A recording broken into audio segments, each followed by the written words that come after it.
그런데 결론부터 말씀드리면 우리가 안면거상술은 여러분 생각할 때 우리가 얼굴에 피부를 당긴다고 자꾸 생각을 하시는데, 피부를 당기는 수술을 하게 되면 반드시 흉터가 생기게 되겠죠. 그렇지만 안면거상술의 요즘 원칙은 뭐냐면은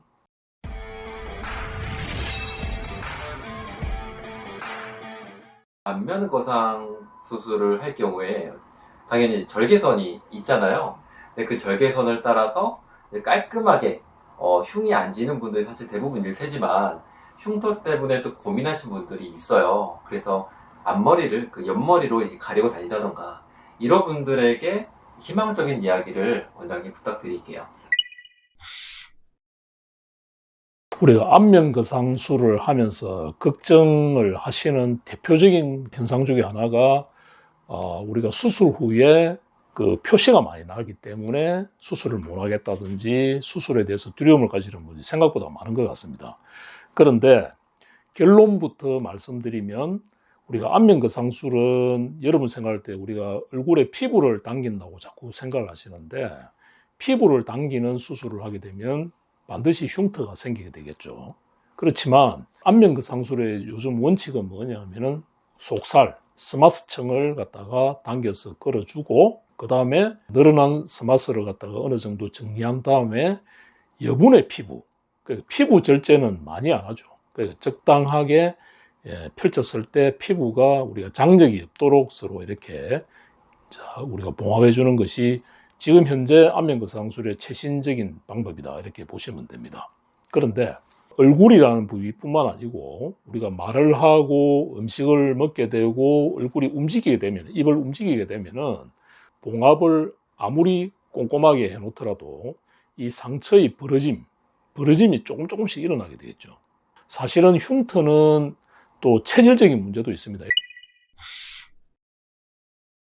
피부가 두껍다든지 또 의외로 콜라겐 형성이 왕성한 분들은 틈이 조금이라도 벌어지게 되면 그 틈 사이로 콜라겐이 튀어 올라오게 되죠.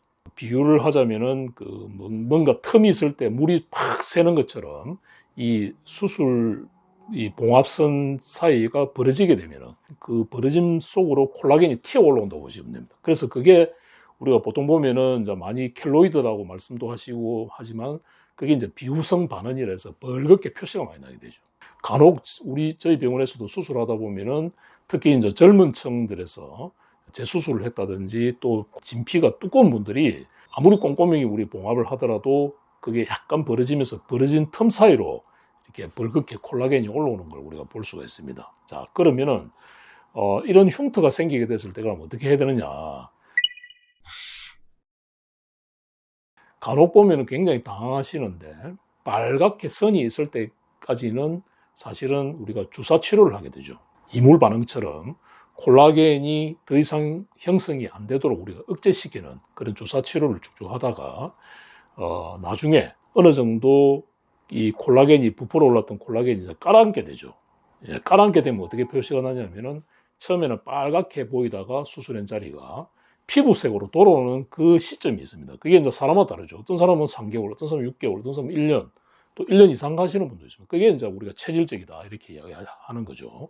그래서 그 빨간 선이 피부 색깔로 돌아왔을 때, 그때를 기준으로 봐서 이게 벌어진 게 한 1mm 이상 된다면 표시가 나게 되는, 그런 경우에는 다시 우리가 반응 성형술을 해야 되고, 그때 당시에 1mm 이하로 좁아지면서 약간의 벌어짐이 있다면 그때는 우리가 레이저 치료를 하게 되고 하면 되고요.